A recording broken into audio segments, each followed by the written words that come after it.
Shalom buat kita semuanya.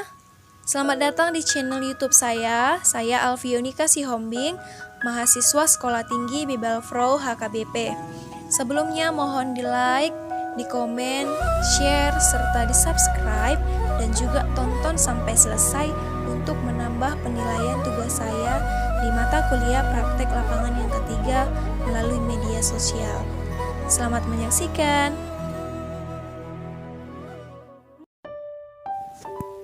Saudara-saudara yang terkasih, firman Tuhan pada kita hari ini tertulis dari Roma pasal yang ke-10 ayat yang ke-9 sampai ayat yang ke-11.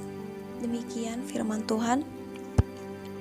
Sebab jika kamu mengaku dengan mulutmu bahwa Yesus adalah Tuhan dan percaya dalam hatimu bahwa Allah telah membangkitkan Dia dari antara orang mati, maka kamu akan diselamatkan.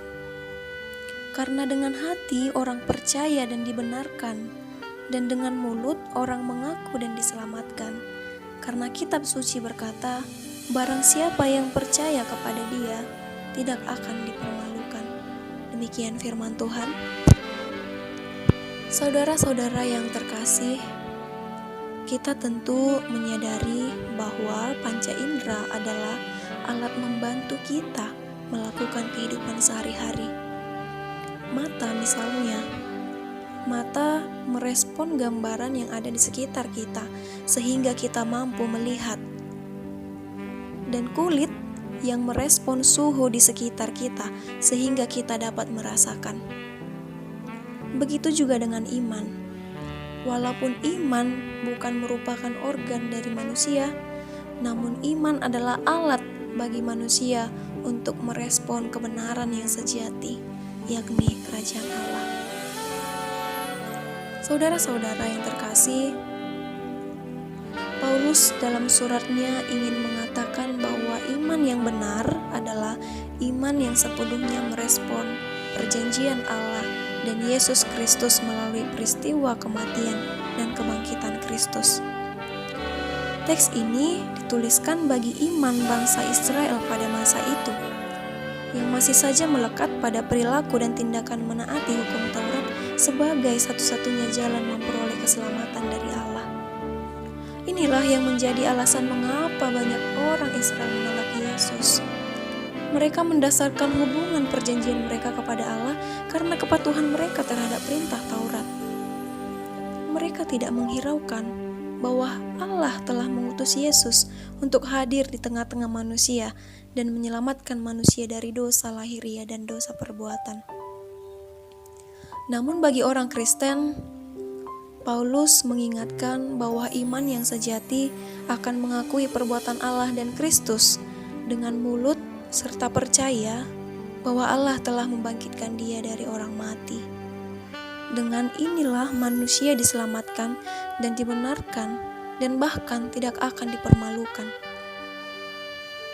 Saudara-saudara yang terkasih, Allah menginginkan kita, orang Kristen yang telah beriman kepadanya, untuk tetap menjadi saksi-saksi dalam kebenarannya. Pada dasarnya, manusia hidup sebagai pelaku misi yang melanjutkan karya Missio Dei. Namun pada masa kini, banyak orang Kristen enggan mengakui kebenaran dalam imannya karena takut akan dipermalukan. Ditambah banyaknya krisis akibat dari pandemi COVID-19 yang menjauhkan manusia dari realitas kehidupan beriman, serta membatasi orang-orang dari gereja dan bahkan dari persekutuan.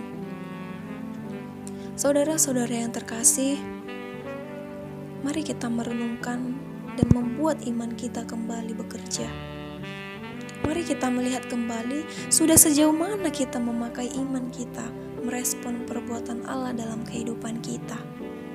Seperti panca indera, iman mampu melihat, mendengar, mengecap, dan bahkan merasakan kasih dan kebenaran Allah dalam Yesus Kristus. Dan karena itu akan menjadikan kita pelaku-pelaku misi Allah yang bersaksi dan berbuat kasih bagi orang lain. Terlebih di masa-masa krisis ini, dukungan moral, bantuan sosial, serta penyampaian firman Tuhan sangat dibutuhkan bagi orang-orang yang sangat terdampak. Dan mari kita bawakan itu ke hadapan mereka sebagai wujud kebenaran yang kekal yang dimiliki Allah, yakni perbuatan kasih yang terlebih dahulu diwujudkannya dalam pengorbanan Yesus Kristus. Dengan bersaksi, maka kita telah mampu menggunakan iman kita sebagai indera yang baik untuk merespon kebenaran yang dari Allah. Dan upaya yang paling mulia bagi kita adalah ketika kita dibenarkan dan juga diselamatkan olehnya. Amin.